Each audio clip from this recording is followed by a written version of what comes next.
अब हम डिस्कस करेंगे मध्य पाषाण काल, मीसोलिथिक एज। इसका टाइम पीरियड कितना है? 10,000 बीसी से 4,000 बीसी तक।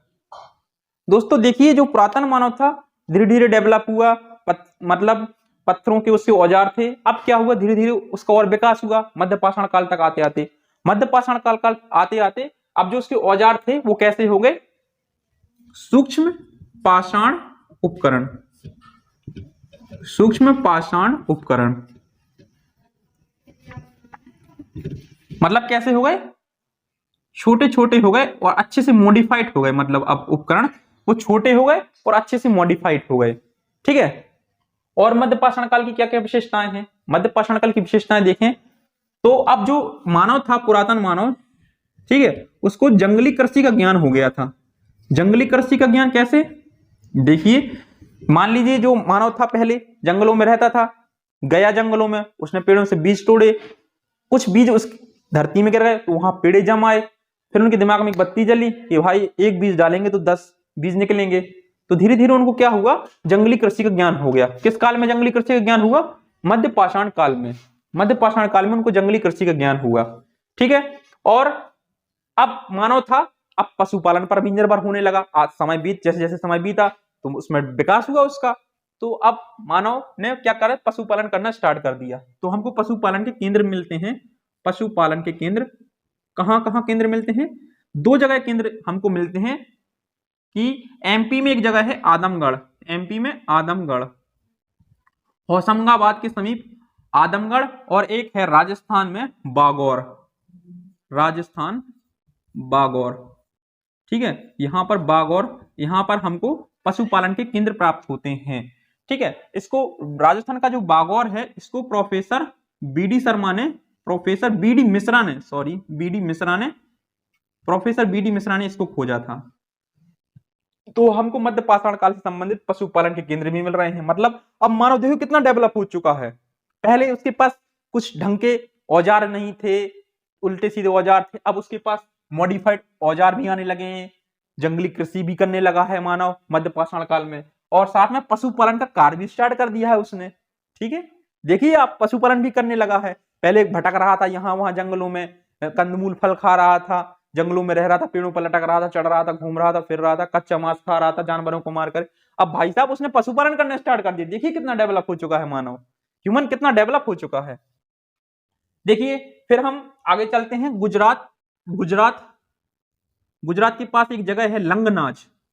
लंगनाज, लंगनाज से हमको कुछ प्रमाण मिलते हैं जो कि मध्य पाषाण काल के हैं। वो कौन कौन से प्रमाण हैं?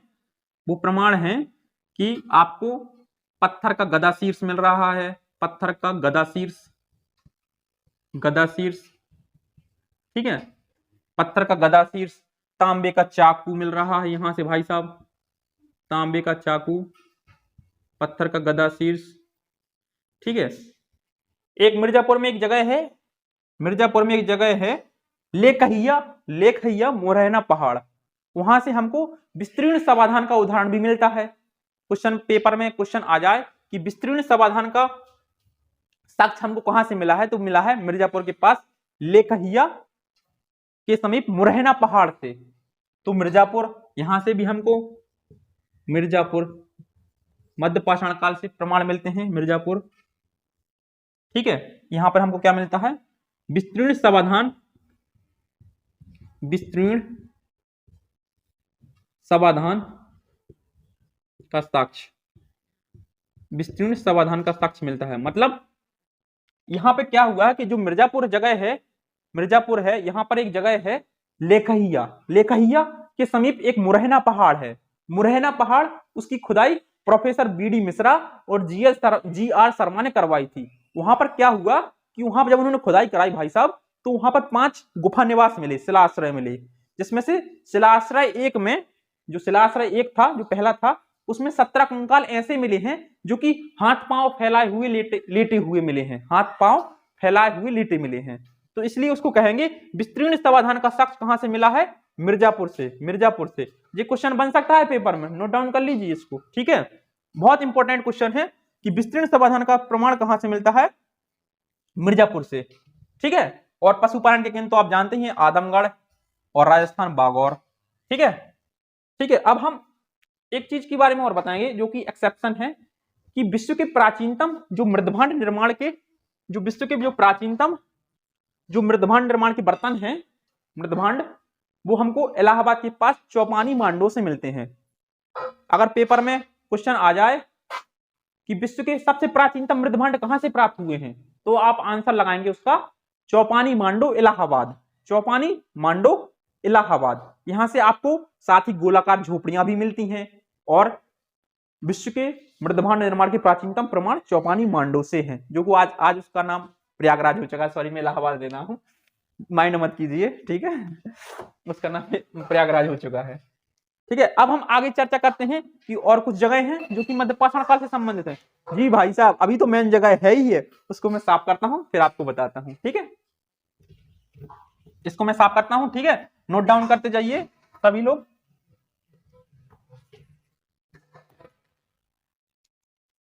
एक जगह है प्रतापगढ़। प्रतापगढ़ का भाई साहब कौन है यहाँ पे? प्रतापगढ़ का कोई है? कोई प्रतापगढ़ का हो तो बताइएगा। प्रतापगढ़ में एक जगह है सराय नाहर राय, सराय नाहर राय, सराय नाहर राय। मेरा दोस्त भी एक प्रतापगढ़ में है, ठीक है। और एक जगह है मैदहा, मैदहा, और एक जगह है दमदमा, दमदमा। देखिए नाम कैसा है, दमदमा, मैदहा, मतलब कंफ्यूजन कर रहे होंगे आप लोगों को, लेकिन इंपॉर्टेंट है प्लीज। ठीक है, सराय नाहर राय से हमको मानवीय आक्रमण, मानवीय आक्रमण, मानवीय आक्रमण व युद्ध के साक्ष्य मिल रहे हैं हमको यहां से, सराय नाहर राय से। ठीक है, इसमें से यहां पर क्या हुआ भाई साहब, यहां पे 11 समाधियां ऐसी मिली हैं जो कि आवासीय क्षेत्र में हैं, 11 समाधि आवासीय क्षेत्र में है, आवासीय क्षेत्र में है। लेकिन 10 कंकाल ऐसे हैं जिसमें एक एक समाधान है, लेकिन एक कंकाल ऐसा है जिसमें 4 कंकाल हैं। ठीक है, एक के साथ 4 कंकाल लेटे हुए मिले हैं। ठीक है, और आप एक मिनट के लिए सोचिए कि यहां पे हमको कछुआ के कवच मिले हैं, कछुआ कवच,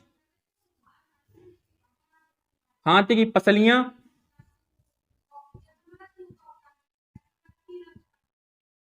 कछुए कवच और हाथी की पसलियां से यह संकेत मिलता है कि यहां पर कभी युद्ध हुआ था आपस में मानवों के बीच। ठीक है, तो यहां पर हमको मानवीय आक्रमण के साक्ष्य भी मिलते हैं सराय नाहर राय से। दमदमा से हमको गर्त चूल्हे मिले हैं, गर्त चूल्हे। ठीक है, गर्त चूल्हे मिले हैं हमको दमदमा से। ठीक है, और 41 समाधान साक्ष्य भी मिलते हैं हमको यहां से, 41 समाधान साक्ष्य, 41 समाधान साक्ष्य, 41 समाधान साक्ष्य मिलते हैं, गर्त चूल्हे मिलते हैं। ठीक है, एक कंकाल ऐसा है जिसमें 3 आपस में लिटाए गए हैं, एक में 3 कंकाल। ठीक है, 41 समाधान साक्ष्य, एक में 3 कंकाल, गर्त चूल्हे, गड्ढे के चूल्हे, मतलब गड्ढे में चूल्हे हुए मिले हैं, बने हुए। और महदा की बात कहा जाए तो यहां पर हमको एक बूचड़ खाना प्राप्त होता है। क्या प्राप्त होता है? बूचड़ खाना प्राप्त होता है, बूचड़ खाना, बूचड़ खाना, बूचड़ खाना। 28 समाधियां भी यहां पर हमको मिलती हैं मैदहा से, जिसमें से 2 समाधियां ऐसी हैं, दो में युगल समाधान है, युगल समाधान। ठीक है, साथ ही एक प्रमाण हमको ऐसा भी मिलता है, भैंसे का जो सींग है, भैंसे का सिर है, एक गड्ढे में मिलता है। शायद ऐसा लगता है कि यहां पर पशु बलि शायद होती थी, तो गड्ढे में भैंसे का सींग कहां से मिलता है? मैदहा से। गड्ढे में भैंसे का सींग, भैंसे का सींग, शायद पशु बलि का साक्ष्य हमको लगता है कि शायद यहां पर पशु बलि होती होगी। ठीक है, तो फ्रेंड्स हमने कुछ इंपॉर्टेंट प्लेस बताए हैं जो कि मध्य पाषाण काल से रिलेटेड हैं, साथ ही हमने इसके बारे में विस्तृत चर्चा की है। फ्रेंड्स, मैं गारंटी लेता हूं कि यहां से अगर क्वेश्चन बनेगा तो हमारी वीडियो से बाहर नहीं जाएगा, लिख के ले लीजिए आप। धन्यवाद।